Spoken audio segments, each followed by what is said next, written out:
from the sun,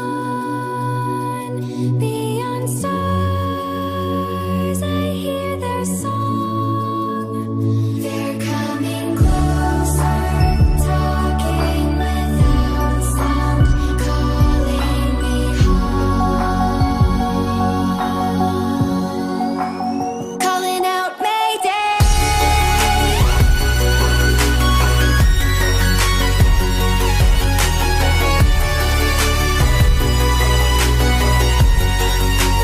Calling out Mayday.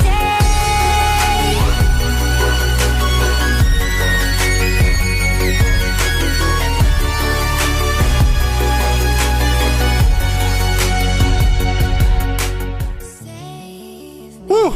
We have a lot of cool people thrown together at the last moment into a really interesting, terrifying, wonderful show. Let's get started.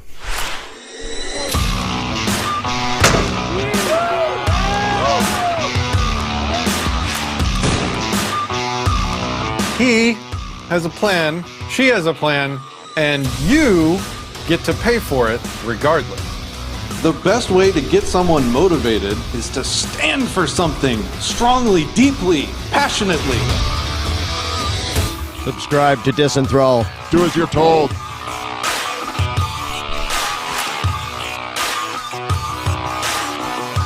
Man, I don't even know where to begin to describe today's show. Today, I have a very special guest, the one and only James Freeman. Welcome to the show, James. Thanks for having me, Patrick. He is in a barn, and it is currently in a torrential downpour, so this is going to be a really, really interesting video. Just be patient with us, and we're going to bring you a good show, I promise. It's just probably going to require a little patience. The second really cool thing that I'm bringing you today is an interview with somebody in the modern gulag known as the country of Australia.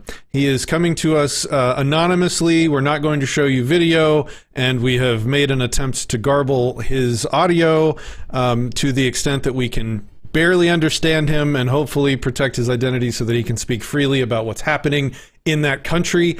You're not going to see this kind of content readily available from just about anywhere else, so I think this is going to be an important show.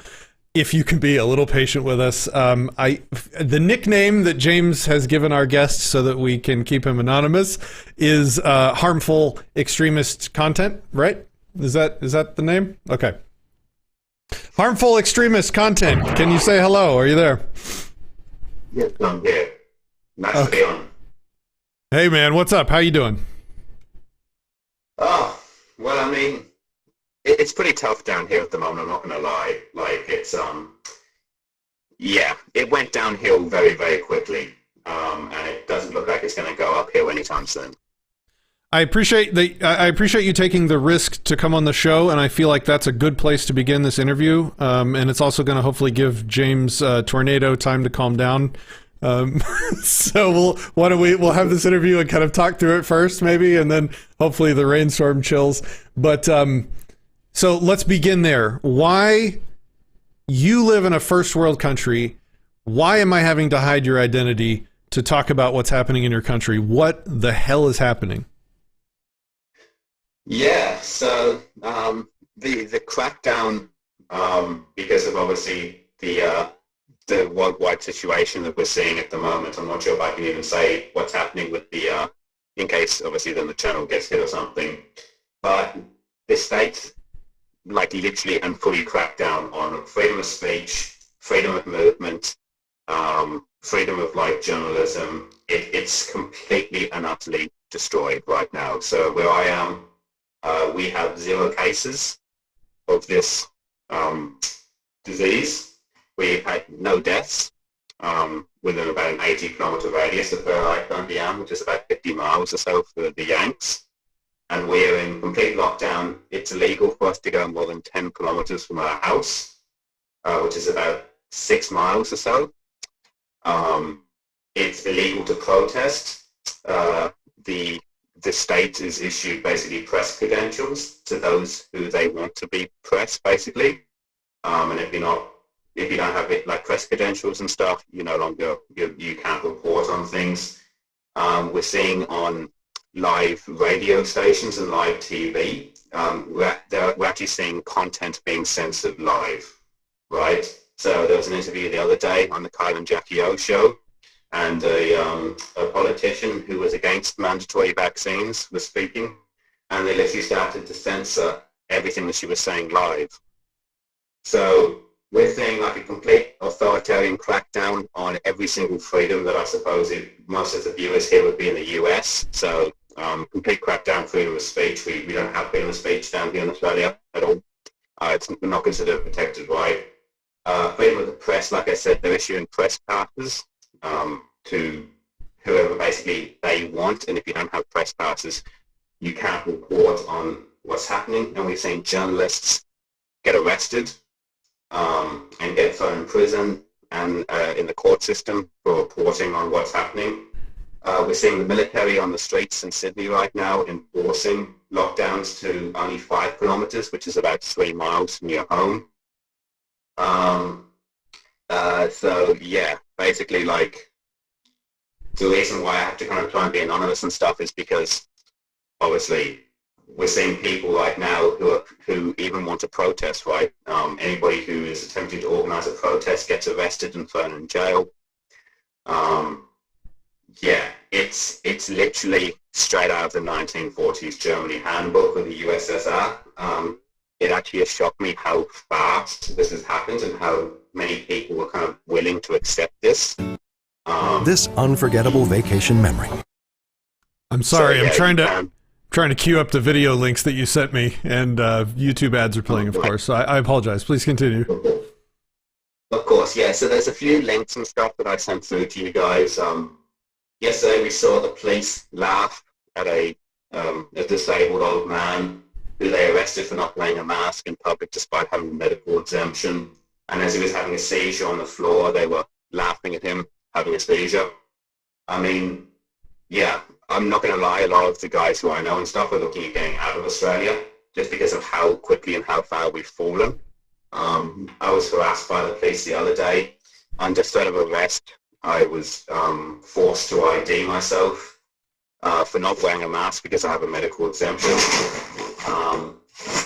And the police officer, and I'm sure that James has dealt with a fair few sociopathic police officers in his time, but I've never seen a man who wanted to hurt me more. I went home and looked at his records, and it turned out he'd been fired from the police force for bashing handcuffed prisoners, which were then overturned by the judge and stuff, who said, yes, he did bash 6 handcuffed prisoners, but he was inexperienced at the time, so it was okay. So he got reinstated. Internal Affairs, of course, found in the initial investigation that he did nothing wrong. So yeah, this is basically what we're facing right now. Is basically I don't see any difference between Australia right now and communist China, North Korea, or USSR. It is as bad as you could possibly imagine it to be. Okay, so you are actually worried for your freedom by talking to us about merely what you see happening in your country? Is that a true statement? Yes, because we've already seen multiple people arrested for talking about this stuff, like reporting on this stuff. Some of the videos I sent you is from a journalist who just reported on this and was thrown in jail for reporting on this. Yeah, we've seen anybody who's tried to organize a protest, right, not even protest, but try and organize one, get thrown in jail. So yes, it's quite a disturbing situation we're in right now, where yes, I actually do feel fearful for speaking out. Okay, well, oh, hey, this video may be inappropriate for some users. Okay, well, go ahead, James, what were you about to say? Oh, I'm sorry. I was going to say, of course it is. Yeah. Oh, this is the woman. Okay. Yeah. Okay, so I don't even know where do we begin with this? I mean, certainly not with the I told you so's, right? Because, you know, a couple years ago when I told you to get the hell out of Australia, So no, like what are the people thinking? Is the general, like 80% of the population happy with what's going on? Are they do they think that these people that are marching on the street are the problem, or are people waking up, or what's the situation? So they basically, the business situation down here at the moment is horrible. All small and medium businesses have been forced to close by the state, which is obliterating the economy, obviously. So a lot of obviously business owners are not very happy about this because, well, there goes their livelihoods. And amongst the circle of people I hang out with, obviously, we all share the same opinion, which is that this is just complete tyranny.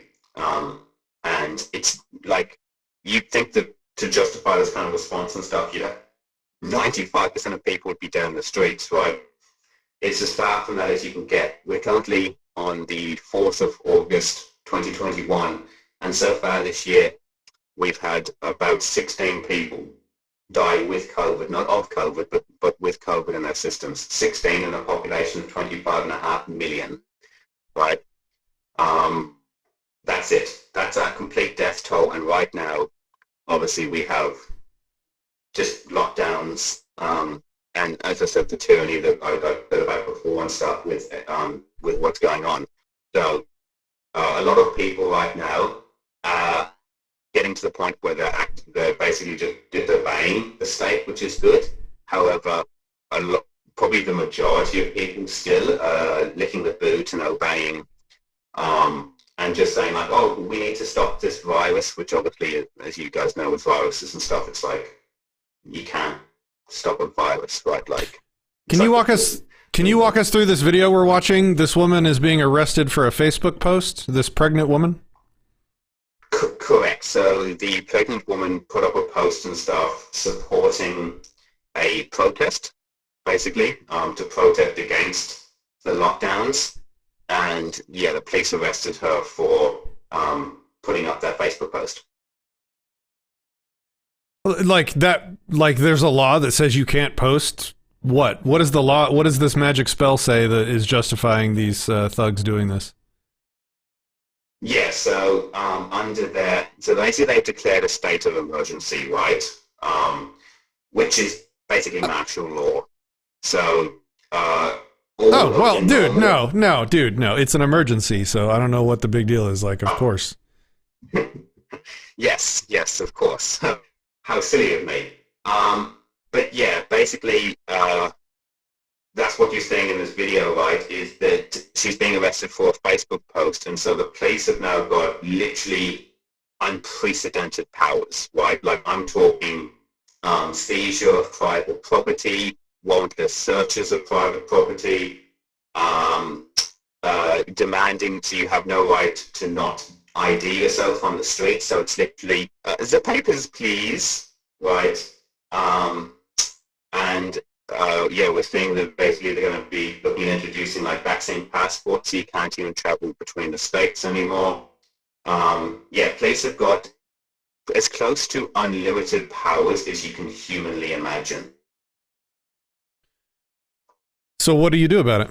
Now that it's gotten to this point, now that clearly all the people around you, this is a point I made in last week's show when they were complaining, and this is going to be a topic that I bring up later in the show, is that when they say, well, all the businesses are just enacting the tyranny for the government with their private property by acquiescing to the thugs' rules.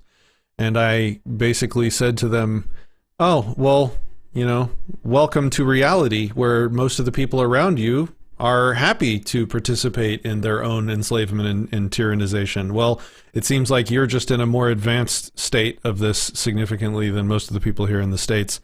You are surrounded by people that seem to not only be happy about this, but it sounds like they're demanding it of their government. Certainly, not a significant number of people resisting. What do you do about that? What are you left with? What are your options right now? Can you even leave? With great difficulty.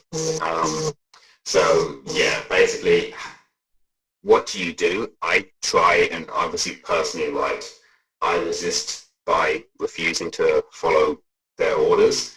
So it's mandatory you have to download this government app, right, which tracks you whenever you sign into any business or anything, or you go anywhere.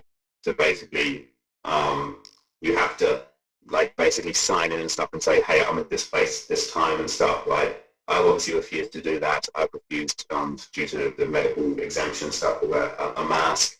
I still travel outside the 10 kilometer zone. So I'm trying to have my life an act of resistance, basically. I'm not sure who said the quote and stuff, but was to live so freely that your mere act of existence is like an act of rebellion, right? But it's really hard, man, because it's just like you see so many people bang, right? And obviously we're basically disarmed, so there's nothing that in terms of like a fight and stuff. Obviously we massively outnumber the state, right? But people just aren't willing to do it. And Australians and stuff, we started as a penal colony, right, from the British, and we basically still are a penal colony. So I'm looking at obviously trying to get out of this place for a while and stuff. Like if Australia ever tried to like come back a bit from tyranny and everything, but I'm not seeing a way out, right? So like it's very hard right now. There's massive limitations on international flights. Domestic flights obviously cooked in Australia is one country, so it's not like we basically not like the US and stuff where you guys are. Yeah, you're technically the US, right? But obviously like a lot of the states have hugely different beliefs. So like there's an example like California versus I don't know Texas or something, right? Like they're pretty different and stuff, right? Australian states are basically all one and the same. They're a state in name only. They basically just obviously obey the federal government. Trying to get out of this country right now is obviously very expensive due to the lack of international flights, right? The quarantining and stuff, if you wanted to come back at your own expense, so it's 3,000 Australian dollars to quarantine for 2 weeks in a shitty hotel if you wanted to come back, not that you'd want to come back right now, which is obviously destroying businesses and stuff where businesses have to travel overseas and do business and everything. But then there's also where do you go? Like, where do you flee to that's somewhat more free, you know? Texas. Yes, I've heard of a few people that Texas is probably not the worst place to bunker down for a while and stuff. And there's some Asian countries near us that sound pretty decent right now. The other thing too is obviously the massive distances between Australia and everywhere else, right? We're basically at the bottom of the world. I think a flight to the US is like 16 or 17 hours or something like that. And so obviously like Asian countries are definitely closer for us. But then a lot of Asian countries right now are going through the same kind of tyrannical lockdowns that we're seeing in Australia, right? So it's just like, maybe South America or something might be a good out. I'm not sure. I have to look more into like laying low in Texas for a while and stuff, or laying low in some American state for a while, because I haven't done that much research into American states. So I'm sure that I can talk to you guys more about this on Discord. But it's like really hard, man, because like my family has jobs, right? I obviously have a job. And so it's just, you're put in the situation by the state, right, where people have become so indoctrinated that they believe that the state has the right to do these things. And it's just, it's like, it's one man. I'm trying to stand up. I know some of my friends are, we're doing the same thing. But it's like, it's so hard when so many people lick the boot around you and you're like, I'm trying to live free. And my misso and stuff, right, she never understood why I was such an outspoken voluntarist, right, and I can't get into my activism and stuff, right, but I'm sure that a few of the guys and stuff know about the activism that I do, right, down here in Australia. And so she never understood why I was such an outspoken voluntarist, why I did my activism and everything, until she basically is now living through this. And she goes and said to me the other day, she goes, like, I can understand when you said, right, that you have to try and wake people up, right? Because you said it doesn't matter what religion somebody else is. right? Because you can just live freely. But when the people around you believe in government, you can't live freely because they want to use the violence of the state to force you to do things against your will, right? And she goes, I can understand now why you cannot live free unless the people around you also want to be free, because they will use the violent monopoly of the state to enslave you. And so it's like, once people kind of live under this tyranny, they can see like, oh my God, this is why what guys like what you do, James, Freeman, with your page and stuff. And I obviously have been friends with Patrick for a long time now and stuff. And I'm a huge fan of both of your work and stuff. And I've said this to you before. But this is why it's like so important and stuff. But we really don't have down under the kind of like, you know, the freedom fighters that we do over in the States and everything, kind of really trying to push for the advancement of individual liberty. So, yeah, sorry for the long answer and stuff, but yeah. James, do you have anything that you want to ask him or mention? Yeah, I had a few things. It just stopped raining. I mean, perfect timing. You know, I think that to some extent, I think the same thing is going to come to the U.S. I think it's going to come to every nation. And I don't think that I'm dealing with it to the extreme that you are right now, but there's a reason I'm out in the woods in a barn right now. I realized a couple of years ago, even before this thing started, that the people around me don't want to be free. And after this thing started, I realized that I think there's going to come a time where for quite a while, I'm not going to be able to participate in society. And so I've chosen to separate myself from it and try to prepare myself and my family to be able to survive without the normal thing. I mean, right now in the U.S., what people are complaining about is that you can't go into a restaurant or a gym without proof of jabs. I don't know what words we can use here. And to a lot of people, that's a big deal. And to me and my family, we're going, well, we already eliminated this, and we are gradually eliminating ourselves from participating in anything that society is going to do. And I think that that's the only, hey, correct me if I'm wrong, Patrick, that's the only thing I see at this point. I think this thing is going to have to play itself out. You know, the problem is, I think, well, I can't disagree with you. I cannot disagree with you. The problem is that I don't think it's going to play itself out in 5 or 10 years, and we can come back out and resume our normal semi-free lives afterwards. I think it goes downhill from here, maybe over the course of 100 years, and we just need to choose how the rest of our life is going to be. We need to recognize where we are and put ourselves in the best possible position, like you have in the woods, and like harmful extremist content here is working on trying to figure out where he's going to factor himself. The CEO of Library said something on Twitter recently, and he said it to be edgy, but I think he was 100% correct. He said that libertarian types, voluntarist types, are the most oppressed minority on the planet. Like, we want to live our lives in a certain way such that we are free, such that we don't hurt anybody, such that we leave everyone around us alone. We want them to leave us alone. And we are constantly in every moment of every day forced otherwise, more so than any other group with any other desire. So from that perspective, I think he's right that we might be and this is not me like claiming some kind of moral victim status. Like, I'm not trying to get clout off of it like the left does. But it's just it's sort of just realizing the state of the world at this point. Okay, so harmful extremist content. Did you take the vaccination? No. Are you going to, no matter what? I would never take it. Why? Because it's my body, and I own my body.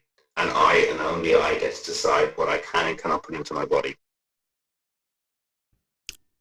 Are you not taking it because you think it's harmful, or are you not taking it because you're being ordered to? Or both? Or neither? So the risk of me dying from this thing is basically zero, right? Seeing obviously all the negative side effects that we're seeing from these jabs, at the moment is obviously far worse than me catching the virus itself, right? So the Therapeutic Goods Administration's already said that 399 Australians have died from this jab. We've seen a lot of people with strokes, like blood clotting issues, central nervous system disorders causing violent shaking and everything. So to me, as a risk-benefit analysis, the risk of taking this jab, right, without any kind of protections for the consumer, i.e. the creators of this have been exempted from the consequences of their products, right? The risk-benefit analysis far outweighs the getting the jab to me. So yeah, that's why I will not be getting it. And so is it mandatory now, or is it just encouraged, or is it just like, like if as long as you stay in your home, you can be unvaccinated? Like where is the current line in the sand? So for some workers, such as those in the healthcare fields, it's mandatory, which is obviously scary for anybody who works in the healthcare sector. And there's a big push to make it mandatory. Right now, it's very strongly encouraged. They're trying to go about it with the carrot approach right now, with basically saying that if you get the jab, you'll be able to live as a relatively normal person, i.e. you can go to football games, you can go to movie theaters, cinemas, gatherings, music festivals, those kind of things. And if you're not, you are going to be banned from being able to do what they classify as normal everyday activities. And so towards the end of the year, they are putting in mandatory vaccine passports, so that way then only the vaccinated will be able to travel over state lines within Australia, so you're basically limited to just living within your state alone. And there's a lot of calls right now to make it mandatory due to the sheer number of people who basically have already stated they're not going to get this jab, right? Due to the number of side effects that we're actually seeing down here with this and everything, and also the personal consent issue, right? As a voluntarist, that's the biggest one for me and stuff, is I alone get to decide what goes in and out of my body, right? And so, yeah, basically that's where we're at the moment, right? It's highly encouraged. They're stopping you from doing certain things and everything. So they're creating basically a two-tiered system, right? I put up an op-ed yesterday in the Discord where they're basically talking as though it's going to be literally apartheid again, right? Where you have vaccinated and unvaccinated activities, shall we say. So, yeah. You had a run-in personally with an enforcer there, right? Can you tell us that story? Yes. So I was walking through a shop, and I was not wearing a mask because I have a medical condition that prevents me from wearing one, which is lawful under the law. Also, as I said, there's no cases within a 50-mile radius of here. There's been no deaths in the state for about 12 months from the disease. So there's really legitimately no reason to wear one up here, right, at all. And so I was walking through the shop and I got asked by an enforcer of the state, where is my mask? And I kept walking and said medical exemption. And he goes, "Boy, stop and have a chat." And I said, "No, thank you," and kept walking. He goes, "Oi, you little," right, with a very angry voice, and then runs in front of me and stops me and says, "Give me your name or I'm going to arrest you," off the bat. And I said, "No, thanks." And he goes, "Under the health section thing, you either ID to me now or I'll arrest you," right? So under threat of arrest, under threat of physical violence from a man who, like I said, I've never seen a human being want to do me more harm than that. literal sociopath. Right, you can see it in his eyes, and like I said, I'm sure James, on some of your cop watches, you've come across men where you look at them and you go, "This guy is a sociopath. He wants to hurt me really, really badly." Right, and like I'm a relatively fit guy, relatively decent size and stuff. Right, up against two sociopaths with a license to kill.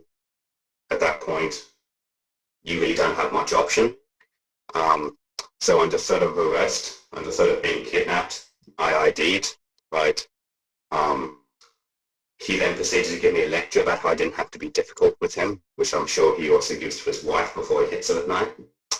One of the 40%ers. Yep.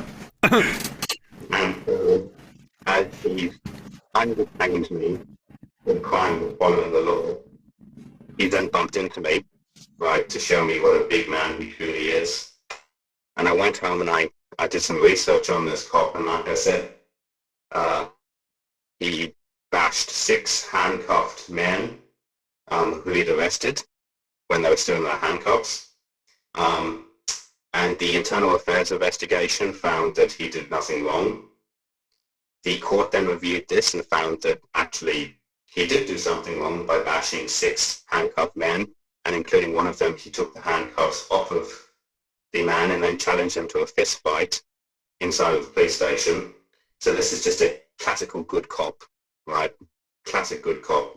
Sorry, bad cop, few bad apples, whatever big lickers and stuff say to justify this.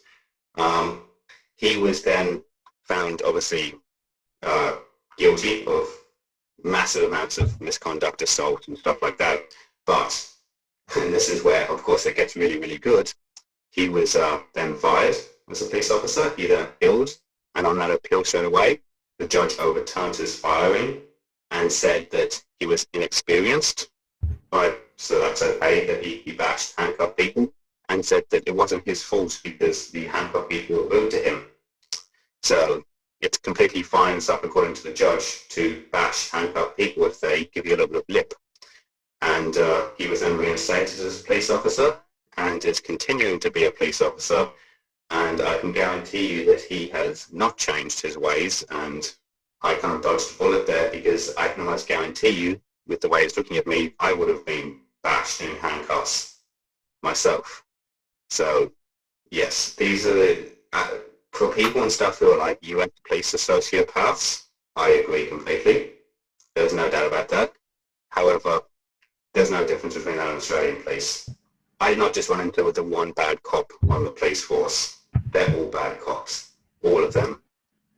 So, yeah, that was my run-in and stuff. And obviously, it's very scary when you have a man with a license to murder innocent people, right, who has a history of bashing 6 handcuffed men, threaten you with being kidnapped.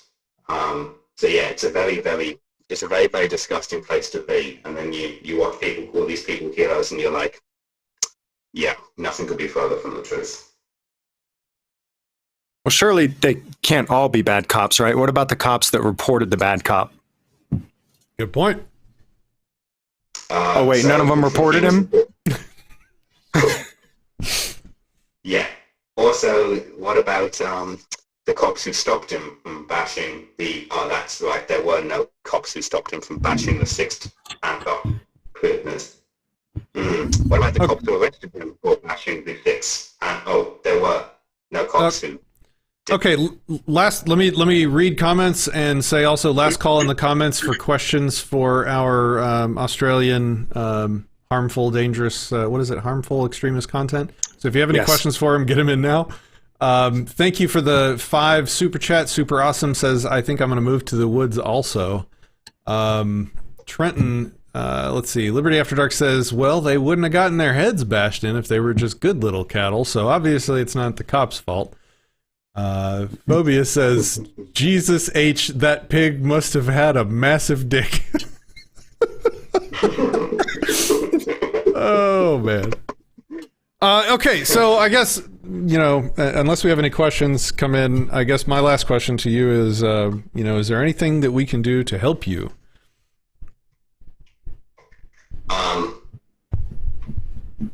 I don't see a way that Australia improves out of this.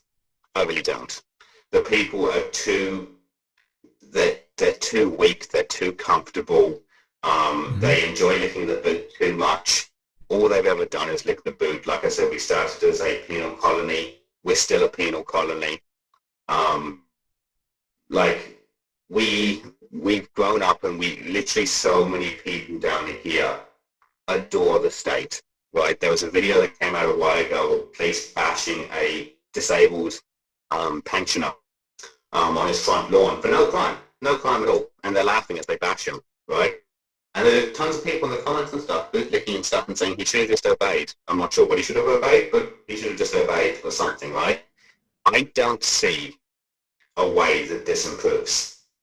Quite simply, there is no way out of this, which is why there's nothing you can do to help me, except for I'll be talking in the Discord and stuff to try and find somewhere to move to at some point in the future and stuff, because this is Australia's done. There's no coming back for this. The country is done. Like I said, when there's martial law and people supporting martial law, right, you can't save us at all. So, yeah, to answer your question, no, there's nothing that you can do. There's nothing that anyone can do. I might just have to look at leaving. Okay. James, do you have any last questions for him? Anything you want to say? Yeah, can you go anywhere without a mask? I mean, I'm thinking just basic essentials. Can you go to the grocery store and get food without a mask? No. Do you refuse to put the mask on, or do you put it on to go to the store? I refuse. Like I said, And I personally don't bend the knee. I don't kiss the ring, right? Unless you're going to threaten me with physical violence to my face, then I will ID, but I still did not put on a mask, and I still will not.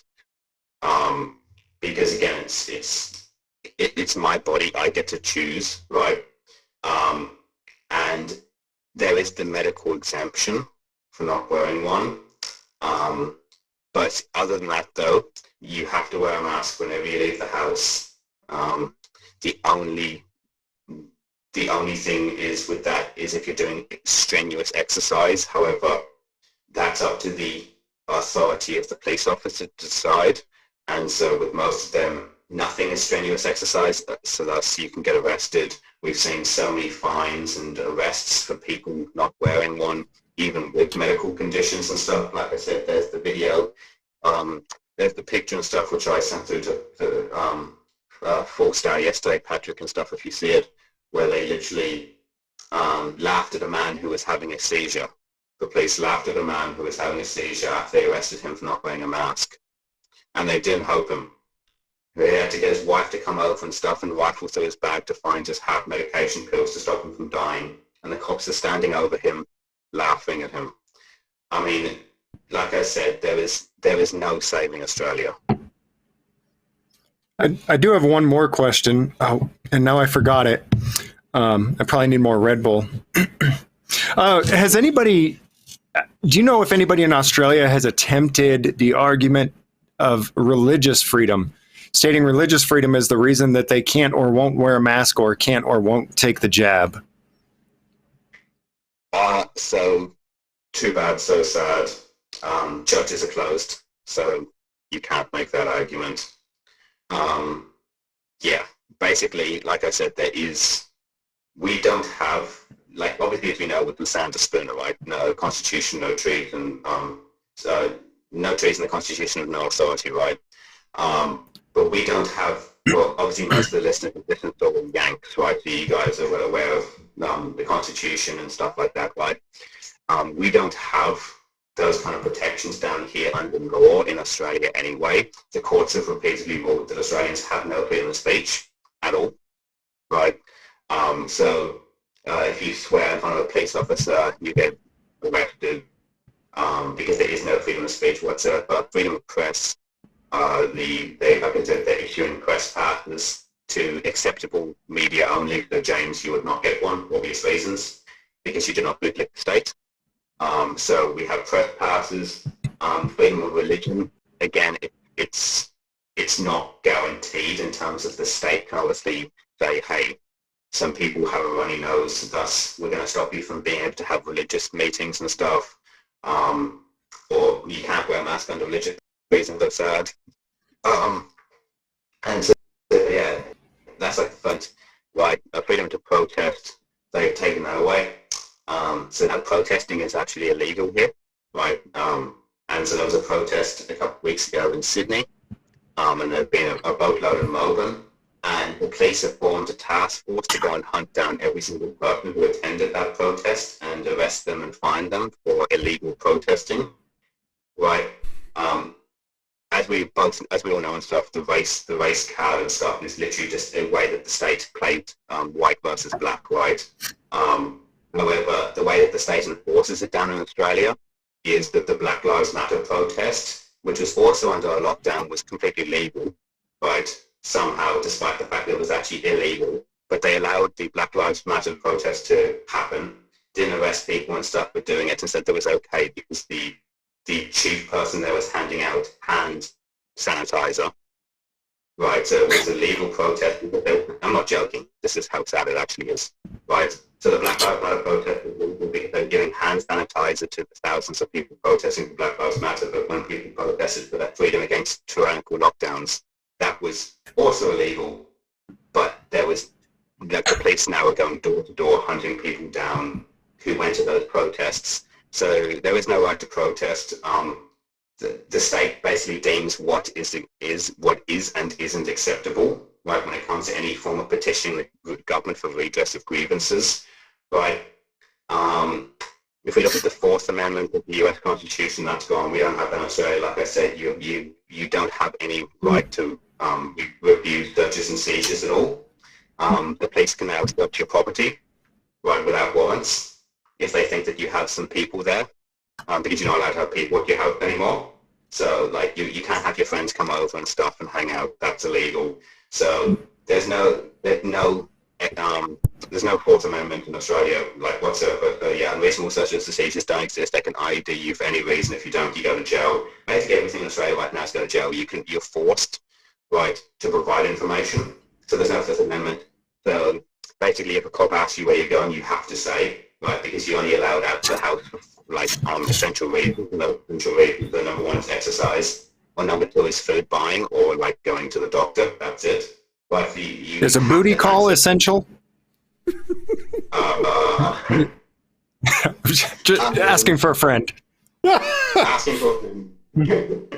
So the answer to that question is, unless you are already in a relationship with them, no, right? So booty calls are not allowed. And so, yeah, basically, like I said, I don't see any difference between life right now and life under the USSR or Nazi Germany and Australia. It's a complete gutting of any kind of freedom that anyone would accept in the West. And don't forget, we're talking about Australia here, which is meant to be a first world country, right?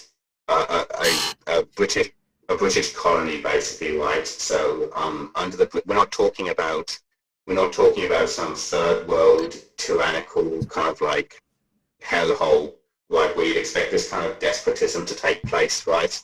We're talking about a country that so many Yanks and stuff used to want to come to on holiday, used to want to, see our people and stuff, right? Come down here, experience our culture. We're talking about Australia, and this is how far it has truly fallen in probably the last year, bit over a year, right?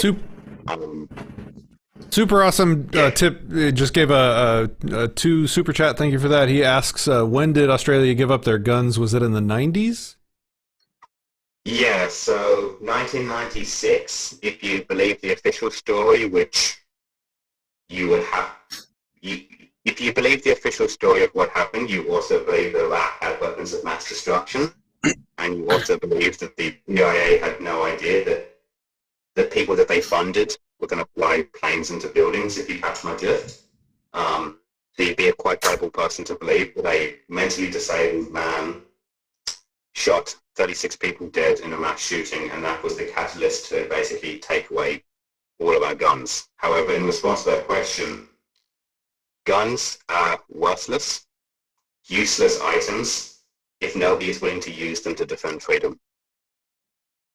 Bam. And unfortunately, Australians could have RPG, we could have machine guns, we could have anti-tank weapons, and we would still be in the same situation that we are right now, because no one is willing to stand for freedom.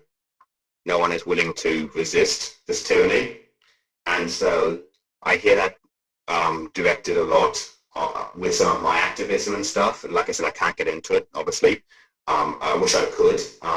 But I see that a lot as an argument from Yanks and stuff. Is like, oh, duh, Australians gave up your guns. Haha, you're now defenseless.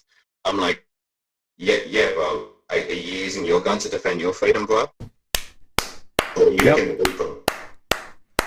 Well said. I think that is the line that you end the interview on. Excellent. Very well said, and terrifying and depressing. So thanks for that. Good to have you on. Is there anything else that you'd like to say? And if you have anything that can top that, please say it. No, I don't think I can top that. All right, fair Just enough. thank you for having me on. Thank you for having me on. Thank you for giving me the opportunity to kind of like tell some of the listeners and stuff, right? And obviously this might get shared obviously around the place. Thank you for giving me the opportunity to kind of like come on and tell you about how bad it truly is. And this is what you Americans and stuff have to look forward to in probably 10 years time, if that, right? With how fast we're accelerating, right? This is what you guys have to look forward to. So don't sit there and go, oh, this will never happen to us. Trust me, it will. It will happen to you. And then you'll be faced with the same decision-making processes that I'm currently facing and stuff, where it's no longer safe for me and my family. It's no longer safe for anybody who believes in liberty to be down here, right? So, yeah, like James and stuff said, right, plan for the future, right? Because it's coming to America, right? Like, if you don't see it with your debt, right, I'm sitting here laughing at you guys rack up more and more debt. If you don't think your economy is going to go down the shitter, right? Like, you guys are having a laugh. Our economy is going down the shitter too, right? The massive amount of debt and money printing, inflation and stuff that we're seeing down here too, right? The loss of life and everything. But yeah, it's coming to America. It's coming to everywhere else. And you guys in the liberty movement already know that. But yeah, like I said, guns are useless and stuff if you don't have the will to use them. All right, sir. Well, thanks for joining us, and stay in touch and be safe. No problem. Thank you so much, guys, for having me on. All right, Thanks, harmful content. Yeah, that was some really harmful content. I am harmed. And probably banned, actually. We'll see. We'll see how this goes. Patrick messaged me the topics for this evening, and I said, oh, the kind of topics that make you lose your YouTube channel. Yeah, so be it. So be it. Yeah, so harmful, you can disconnect whenever you're ready. I'm going to mute your mic just in case there's any noises, and in case you're not there. So thanks for being on the show. Okay. All right, he is out. Wow. So I find it incredibly useful to have wake-up calls like that, and especially that what he said at the end there. We are surrounded by people that are like, that shit can't happen here. We got the 2A freedom. Hashtag America MAGA. Like, it's not going to work like that. Most people are not going to put their life on the line for the little things. The thing is, the big things don't happen up front. The big things happen way down the line after you've given up all these little nibbles of tyranny along the way, and nobody wants to give up their life for, a little tyranny, like a little nibble, like a little inconvenience. Right. No, I'm not gonna throw away my life over wearing a mask in a grocery store. That's retarded. So they're just gonna nibble it away, dissolve it slowly. Yeah. Yeah, I mean, you're right. He couldn't have ended it on a better note. I've been saying for this entire year when people are talking about their 2A, I'm like, no, you've already been disarmed. You were disarmed mentally. Therefore, your guns mean nothing. And I had to admit also, you know what? And I'm the same way. I've got firearms literally for hunting food because I realized if I were going to use my guns against tyranny, I'd have already done it. Because we are way beyond that point. We passed that a long time ago. What does that mean? I think that we're beyond the point of no return. I don't think that even a violent revolution could change what's already been set into motion. And that's why I think, and I could be wrong, but this is my personal view. And that's why I think that just hiding out in the mountains and hoping for the best is really the best that I can do. Okay, well, you had a cheerful story to talk about, right? Do we have any good news in this show? So this is, Patrick, this is why I do comedy all the time. This is why I put so much comedy in my video, because the truth is very depressing. But I still like to enjoy every bit of my life. I enjoy my life every day. So should we, the next story is depressing too. Should we share it anyways? I don't know. It's either that or we end the stream. Like, I don't know. Do we have anything? Do we have any good news? Is there good news out there? There is good news. Yeah, I uploaded a video today. You want a little laugh to lighten the mood a little bit? It's only about 60 seconds long. Hell yes. I'll find it. Is it on Odysee yet? Yes, because it automatically uploads. I upload to YouTube and it puts it onto Odysee. All right, let me see if I can find it while we talk. Oh, and the other good news, there is some good news. I forgot. For those that didn't catch the announcement on Saturday, we have launched a new charity called Voluntary Virtue, and it's going to be a group of people that are looking to work together to pool their resources to help people in need over the coming months and years as we slowly descend into whatever terrible, depressing thing is that's coming. Good cop caught doing something heroic, is that it? Yes. Yeah, because everybody wants to see a good cop, right? Okay. There's a good cop. You guys might have hate already seen all this video, cops, but which is not the case. My problem is with those who take life, liberty, and property from others, whether it's a cop or a private individual. Sometimes cops are doing good things, such as stopping speeders on the road who are putting all of us at risk, like in this video here. Here we can see that the black car coming the opposite direction is driving faster than he should. In order to keep everyone safe, this heroic officer... Ah, God!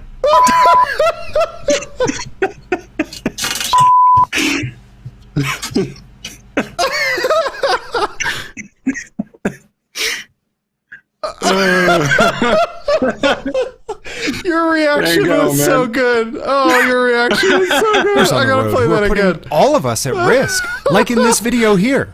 Here we can see that the black car coming the opposite direction is driving faster than he should. In order to keep everyone safe, this heroic officer...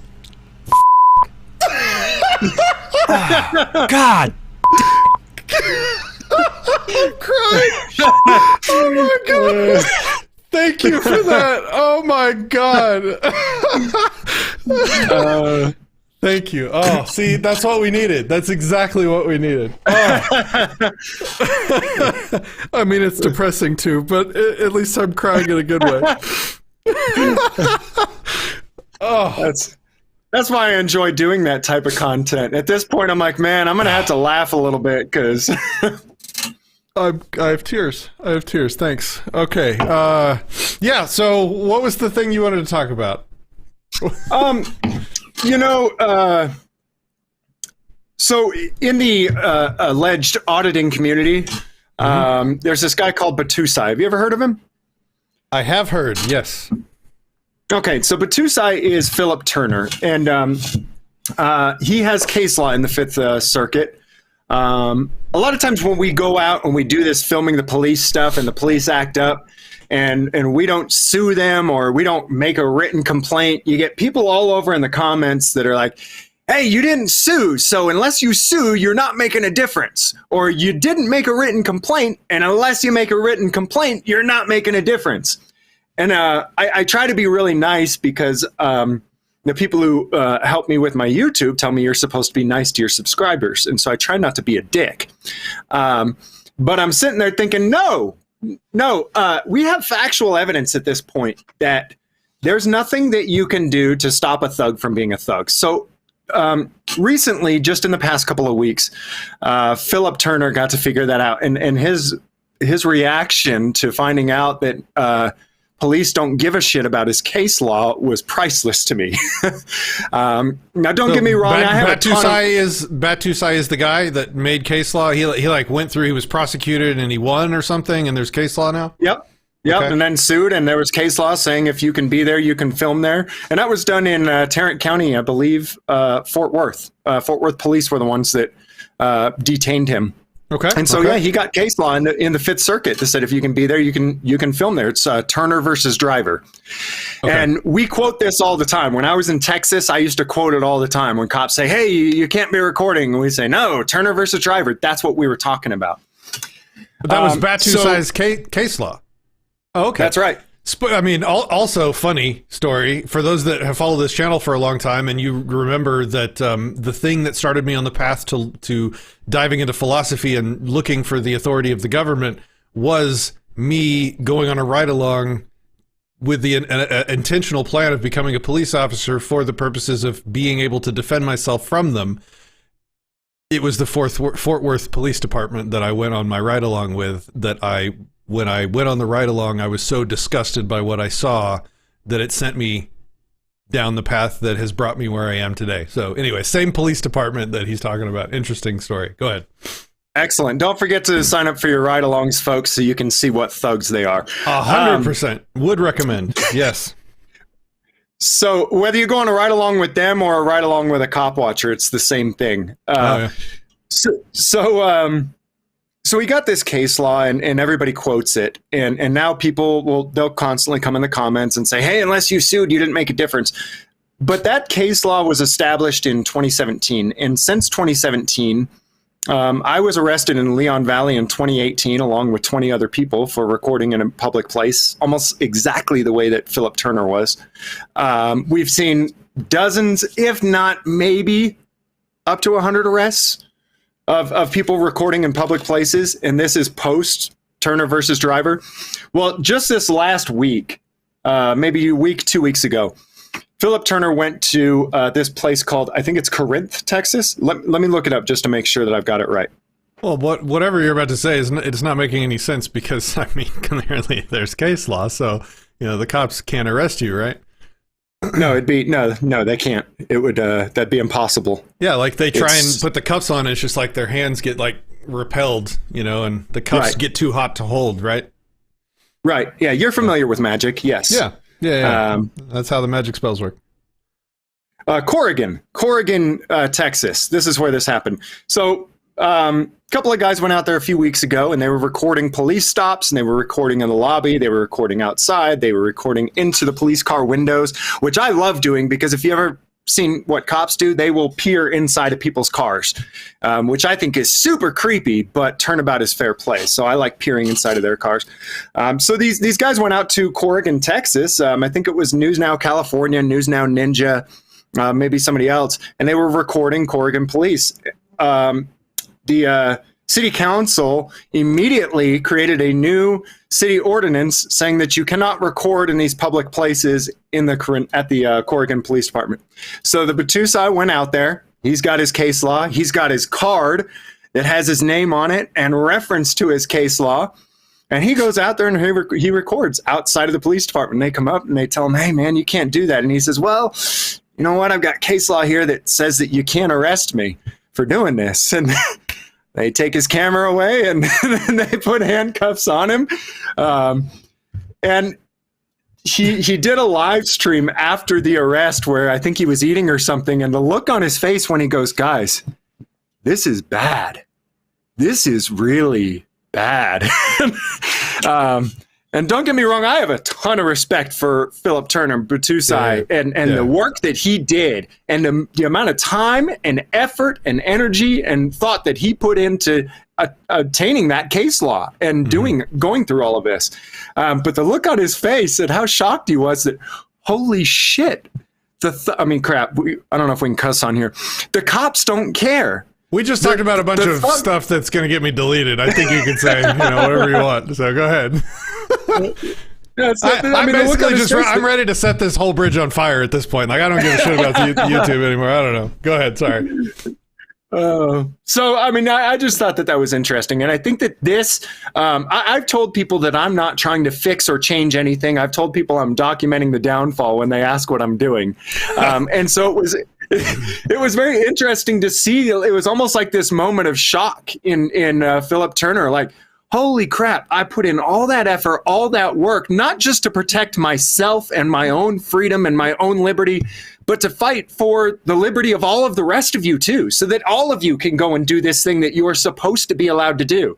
And the shock on his face when it's like, these criminals don't care, telling police that you can film in public or you can protest or, whatever it is that you can do. It's like putting up a gun-free zone sign and expecting the guy who wants to shoot up the place not to bring a gun in. Criminals don't care. It's what it's what is so useful about the content that you guys create when you watch you show the rubber meeting the road, you show the the contradictions, the lie inherent in the system. And I was just picturing, like, when you were describing the scene where he went off and got case law made and he worked really hard. I'm picturing a guy going to wizard school and he's studying the magic spell systems and he's awarded his degree when he completes his learning, and then he comes and he decides to do battle with the wizards of whatever town name that was, and they show up for a showdown and the wizards step out with their new magic spells because they passed a new city ordinance, and then he steps up with his magic spells that he learned at his wizarding school of Fort Worth Police Department, and then they both cast their spells at each other, and guess what, guys? It's the assholes with the guns that win, because guns exist. Damn. Guns exist. Laws don't exist. Laws are magic spells that only exist and have an effect in the world when people choose to allow them to. And men with guns don't really have to choose to allow that to happen, do they? The guy with the biggest stick wins. People keep talking about, oh, we're a republic, we're a democracy. Democracy is mob rule anyways. But, whatever it is, we're this, we're that. No, I got a fly here, and we live in a system of the guy with the biggest stick wins. That's all there is to it. There's nothing more to it. I don't know, that fly's kicking your ass. It's a government monitoring bug. It is, man. Yeah. We have a super chat from Super Awesome. Says, a cop hit me off my motorcycle when I was 17 because I was speeding. Then he towed my bike for not having a motorcycle license. Oh, he knocked you off of it with his car, and then, wow. All right. Yeah, so the moment that you described Batusai having, what did you say his name was? Philip? Yeah.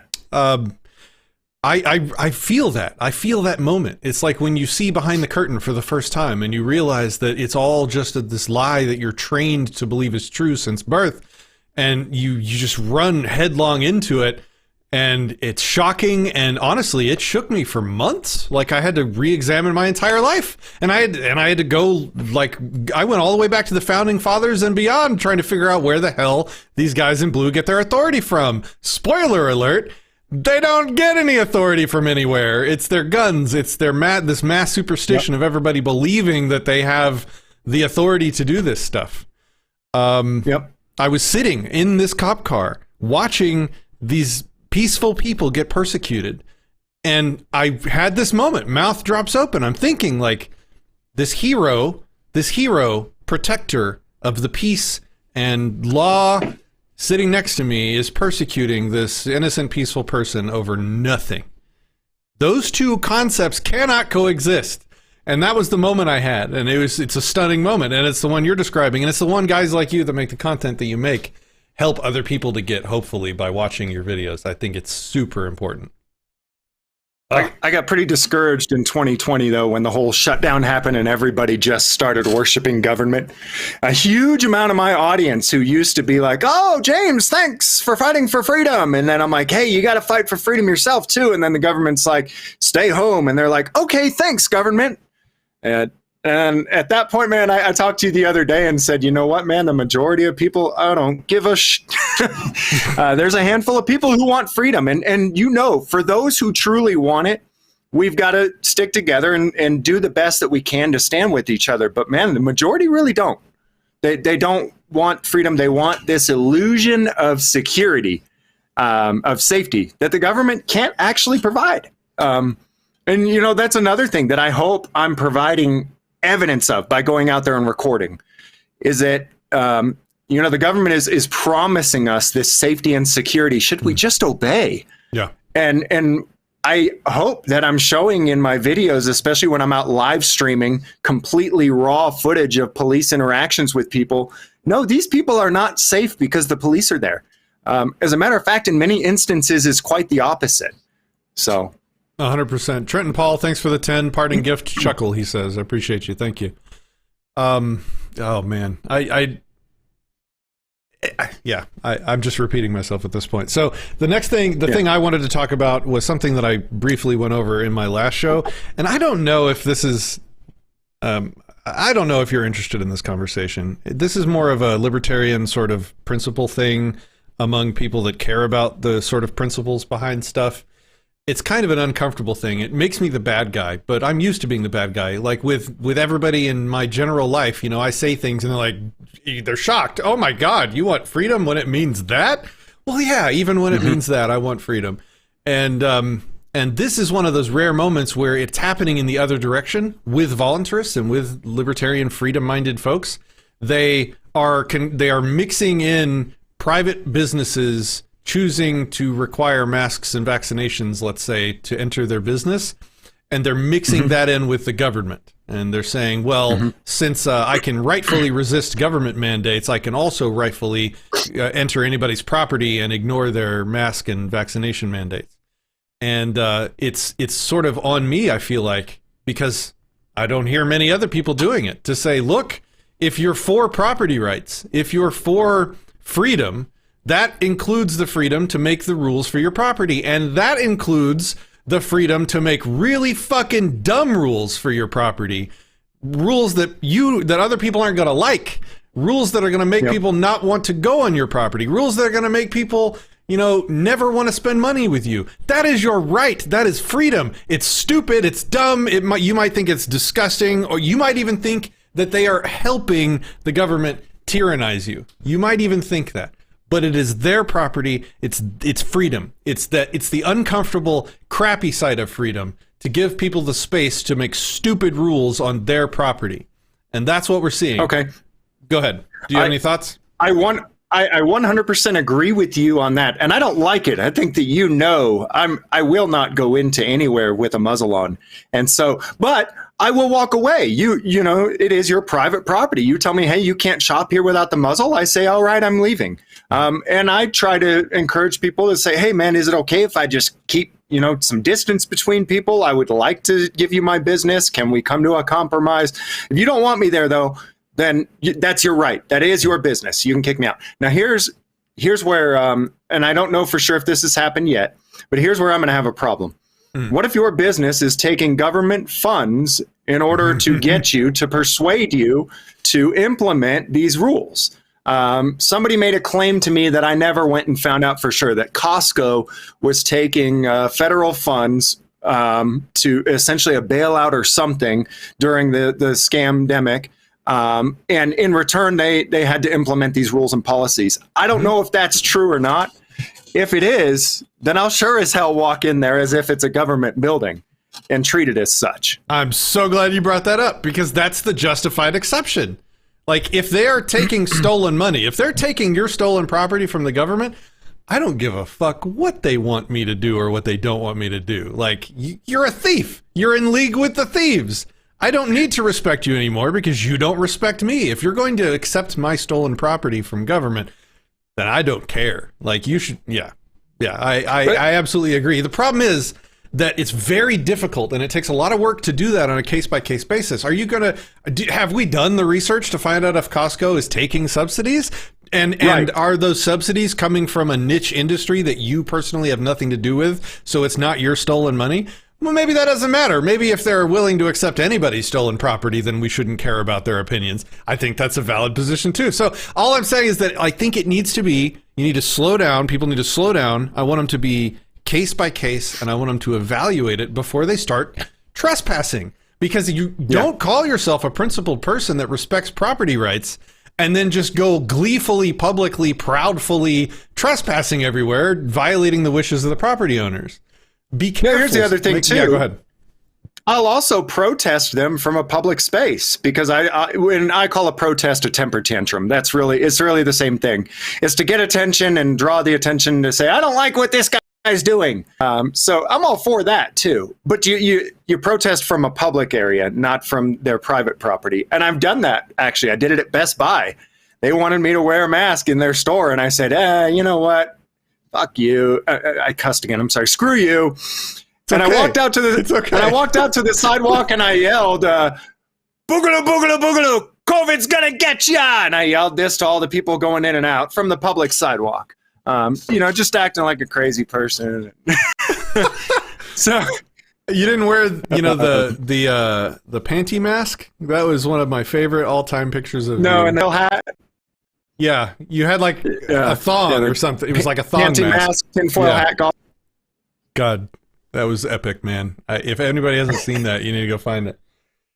Do you want to talk about this TikTok thing? If not, that's fine. We don't have to. But I think it brings up some good points. Yeah, I do want to talk about it because I'm not sure where I'm at on intellectual property and whether intellectual property rights exist or whether they don't. And if you don't mind, I'll start off with my perspective on it. Love it. Yeah. And then I would like to hear yours. So my perspective comes from my indoctrination, though. It doesn't come from something that I thought about previously. And that's what I'm starting to realize.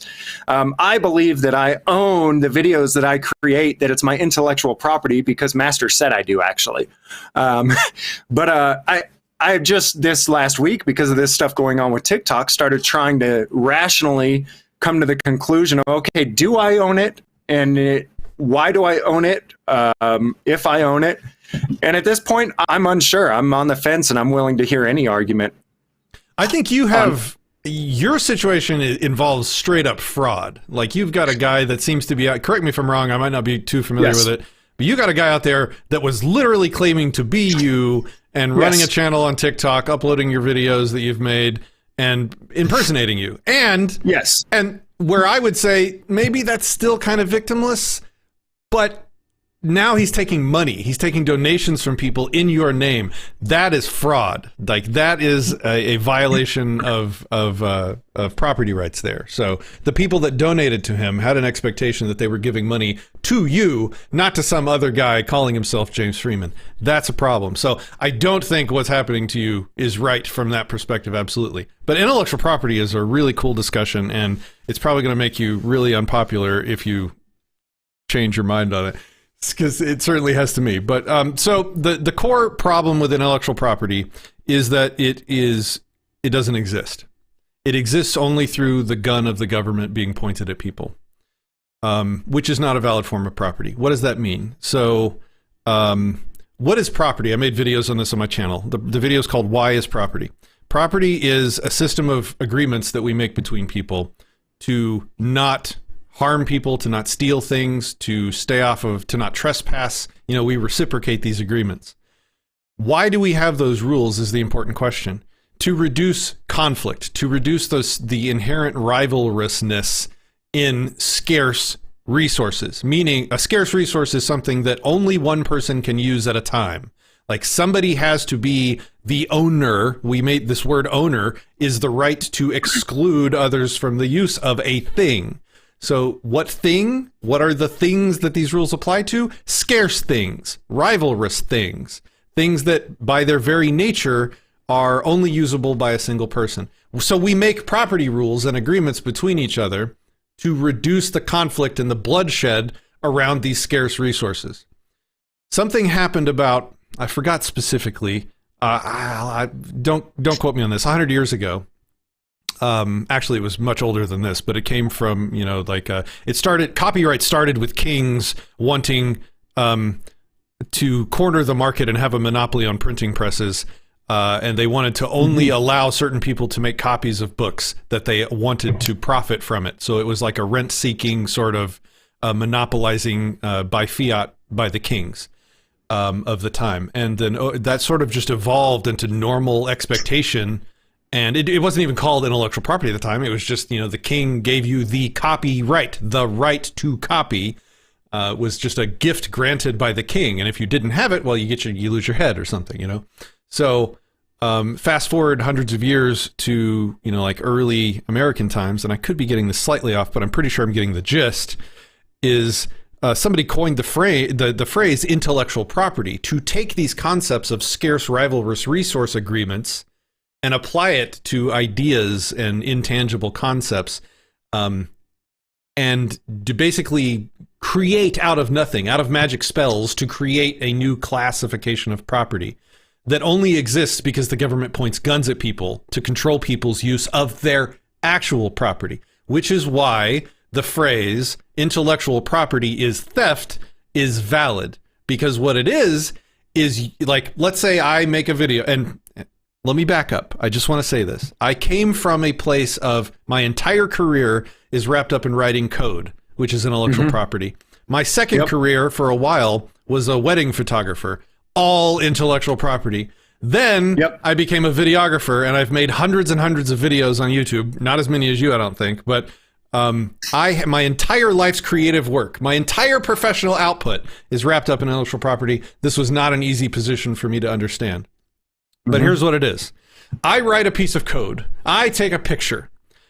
And then if anybody else arranges their property, call it their hard drive, they arrange the magnetic fields on their hard drive in the same pattern as the code that I've written on mine, I can now have the government point guns at that person to force them to stop using their property that way, because they've made their property look too close to how mine looks. The point, and so in doing so, I'm stealing a little bit of the use of their property. I'm saying you can't use your property in this, and this way because I did it first. I arranged my property like this first, and the government's going to point guns at you to keep you from using your property in that same way. Even though you're doing so in no way takes anything from me. I still have every ounce of property that I had before. It's just you've arranged your property in a way that matches mine. Now, this is like a really abstract way to talk about it, but basically what I'm saying is intellectual property is a pattern that you arrange real property in. And I say real property, I would mean traditional property. So for me to control how you arrange your property is immoral. It's me just basically pointing a gun at you and then saying, oh, well, I'm not just pointing a gun at you because I want to control you. I'm pointing a gun at you because you've stolen my intellectual property. No, you can't steal a pattern. A pattern is not property. Why is it not property? Because it's not scarce. An infinite number of people can use a pattern at the same time. And it's not rivalrous. Like, we don't need to fight over a pattern necessarily. Like, there's nothing in nature that means that, I can't use the same pattern as you. Okay, so how was that for an intro? What do you think? I still need convincing. I think I'll be on this one, though, for a few weeks. For example, what if, your intellectual property, though, made you money, right? When you would write code, your intellectual property would make you money. And essentially that's property, right? The people gave me money. Okay. Well, what do you mean? Can you tell me more? So let's say you use your intellectual property, the code that you've written to make a living. Say it's your wedding pictures or something, right? And someone else takes your wedding pictures and starts selling them for a profit to make actual tangible property. Is that right? Yeah. At that point, the property would be tangible if they sold your wedding pictures to make something, right? The paper dollar bills could be property, but the value is not property either. Value is just a subjective opinion on how important something is to you, right? And so it just so happens that you and I probably both agree that a paper dollar bill is valued about the same. Like, that's just an opinion that we hold. Somebody else could say, "Oh, that's a US dollar. Fuck those. That's not worth anything to me." So value is not like objective or property. It's just an opinion. Okay. All right. I don't know. I'm going to have to dwell on this for a few weeks and probably hear a bunch of different perspectives. I'm genuinely open to it, though, because I jumped in Discord earlier today and said, hey, guys, my initial thought is mine. But you know what? Maybe I'm wrong because I've never really dove deep and thought about it and dwelled on it and looked at different perspectives on it. So I'm still not there yet on either. I'm still on the fence. Not sure either way. And we don't have to have we can have a private conversation too if you want to talk through it at length. I love these topics. This is what I do here on this channel. That's why I have way less subscribers than you, because you go do fun stuff and I do nerdy stuff. I think this is important though, because like I said, my first instinct is, point a gun at this guy. Actually, my first instinct too, when I talked to my attorneys about it, they said, oh yeah, he definitely broke the law. He stole your intellectual property, and the people who deal with this are the FBI. And I thought, whoa, well, I don't think the FBI should even exist. Oh, so I've already got a dilemma going on here. And then they said, and because he offered to sell it back to you, that's ransom, and that's handled by the Department of Homeland Security. And I went, whoa, we're not going there. I was under the impression that I had the right to tell him, hey, stop using that stuff. But I certainly wouldn't get the FBI or Department of Homeland Security and their guns involved. Yeah, I think Voluntary Dan had the ethical point correct when he says the actual victims in the situation are the people that donated believing it was you. Those are the victims in this situation. Okay. And he is the aggressor because he's actively, if what I heard you say is correct, he is defrauding people actively. So, right, fuck that. But guy. that would be the crime though, not the alleged intellectual property though. The crime would be fraud. Not that would be my judgment. Yeah. Because well, I mean, I've argued with myself on intellectual property for years, and then I've debated it for the last several years. So yeah, it was not an easy position to accept. That Muth says, so for freedom, I must die allowing tyranny. Walk away from job, from home, family, etc. It's just depressing. I don't know that that's what either of us said. I don't think either of us said you have to die. You choose the terms of your continued existence, though. Like you've been given what I don't think anybody would argue with me when I say is an incredible gift of existing. In all of history, in time and space, you're being given a brief moment of being sentient and aware. Most people that came before you existed in a much more uncomfortable state of being. Like, they didn't even have air conditioning. I don't know, just for one example, like, they weren't able to have conversations like these with people from all over the world, like we're doing right now. Even a tortured existence, I would say, is better than nothing. But you have to decide for yourself. Like, where's your line? What is your life worth? And I was watching, what's the movie? Have you seen that movie, James, called...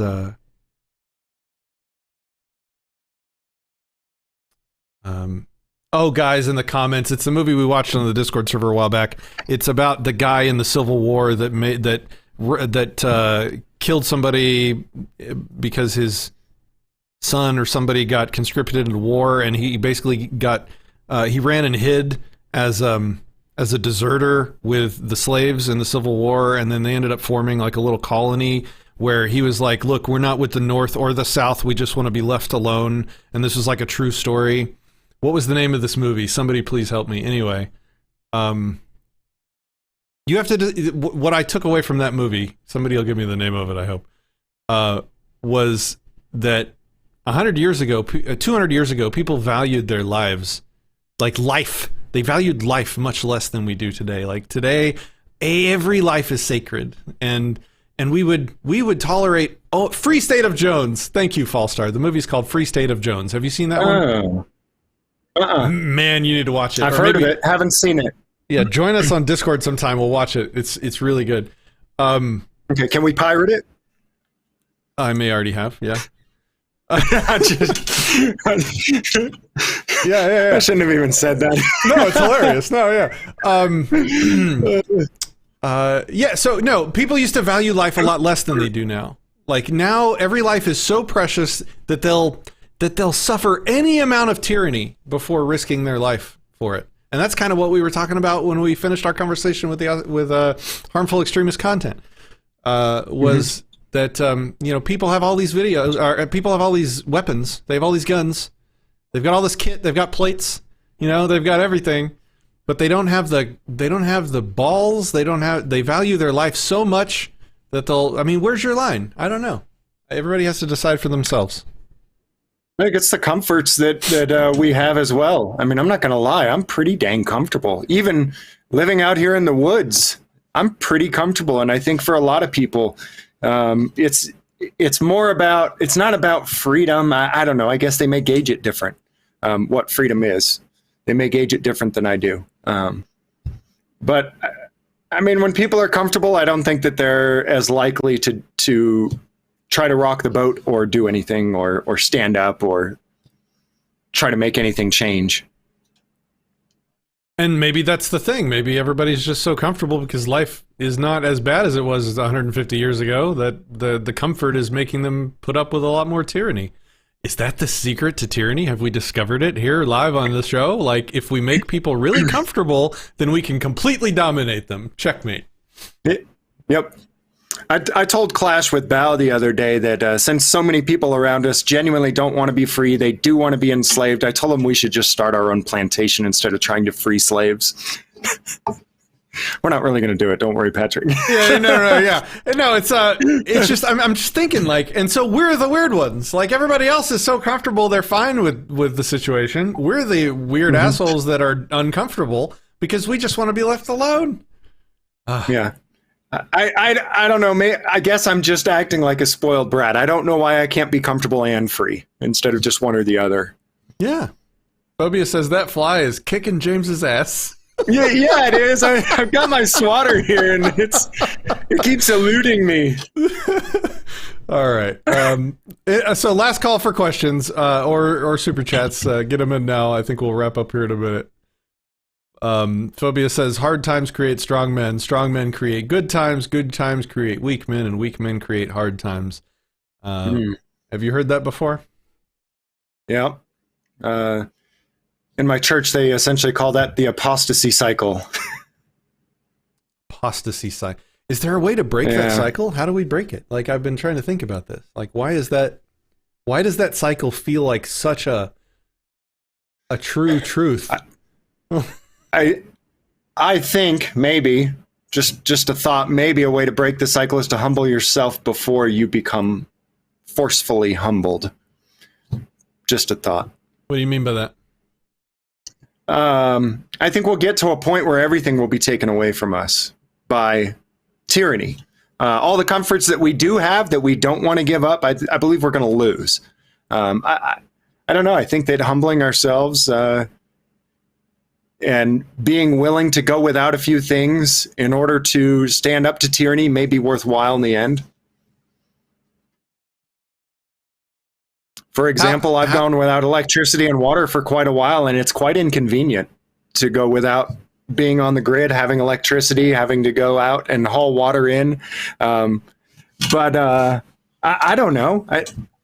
I think if people were willing to give up their conveniences for a little bit of liberty, I think it would do good in the end. Yes. But, I mean, I don't think you're saying that giving up liberty is what allows you to fight. Like, that's not... No. Yeah. No. But it seems to be the reason that people are not willing to fight against tyranny. Oh, I see. It seems to me. A fear of loss of some of our stuff, maybe. I was some thinking of our about comforts. that. I was thinking about that in terms of the ability to fly. And I was kind of just sort of coming to terms with what I think is a very real future, that I just might never be on a plane again. That just might not be a thing that I can do if I'm not willing to bend the knee. And there's a certain amount of contentment from just kind of saying, okay, well, that's how my life's going to be from here on out, and I'm going to make my peace with that, and I'm going to be happy in the meantime and not let it tear me up and make me sad or, something like that. So, there's a lot of stoicism, a lot that stoicism can help you sort of deal with, I think.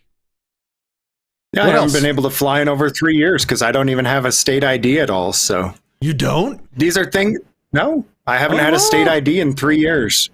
No shit. And these are some of the luxuries that I used to enjoy. That once you realize that you can just let these things go, you start to realize, well, I can get around that just fine. I can find another way to get what I wanted or needed. without complying or bending knee to this. Don't you get thrown in a cage when you try and drive? Travel, you mean? Yeah. All they want is money. All they want is fiat currency. And so, when I get pulled over, I have two options. There's a guy with a gun who comes and wants money from me. I can either shoot him or I can give him money. I can either defend myself against the thief or I can let the thief take what he wants. So I let the thief take what he wants. I know a lot of people go and they fight it in the thieves' court and all this. And, sometimes I'll do that for entertainment purposes, but not because I think I'm winning something. I know in the end, you just give the thief the money and ask him to leave you alone until next time. Okay. What else have you given up, or what else do you think because of our unwillingness to take the jab or whatever, what else do you think are we going to be giving up and just kind of have blocked from our ability to use? No more sporting events, probably? Yeah, absolutely. And that's one thing that I quit attending also way before I got rid of my ID. And the reason for that was because you can't take firearms into sporting events.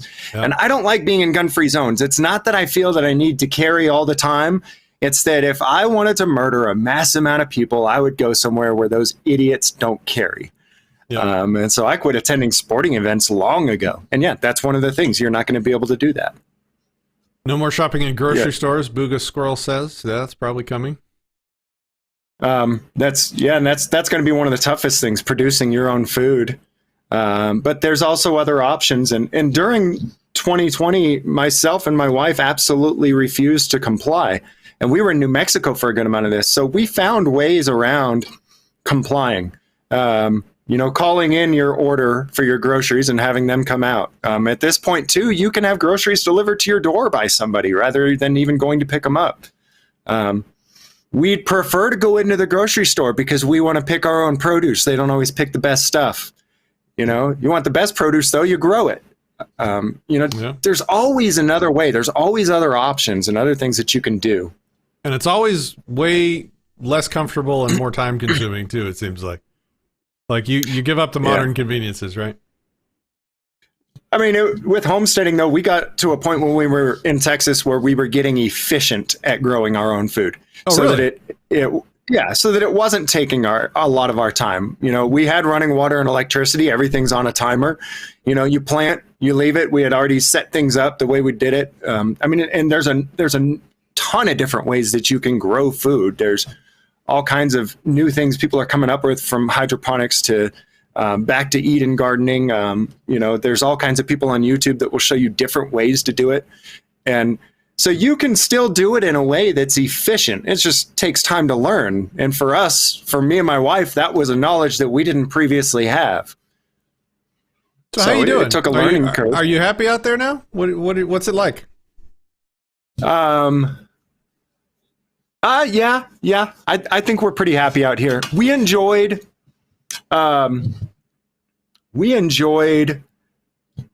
conversing with other people. We did enjoy being in crowds and seeing people. We enjoyed our kids being in sporting events, which we were hoping to get them back into this year. But I think that everybody lost those freedoms throughout the last year. So it wasn't just us coming out here in the woods. This was just kind of I think everybody was kind of quarantined to some extent. We just chose to do it in nature. Yeah, I see that. Okay. All right, guys. Well, I think we'll wrap up the stream there. Thank you guys for watching and hanging out with us. James, you have anything else you'd like to say? No, thanks for having me on the show, man. It's always fun. Well, we had some good talks. Good, depressing, wholesome talks. I'm glad the rain stopped for us, too. That was good. Yeah. All right, everybody. Thanks for watching. We will see you next week. Have a good one.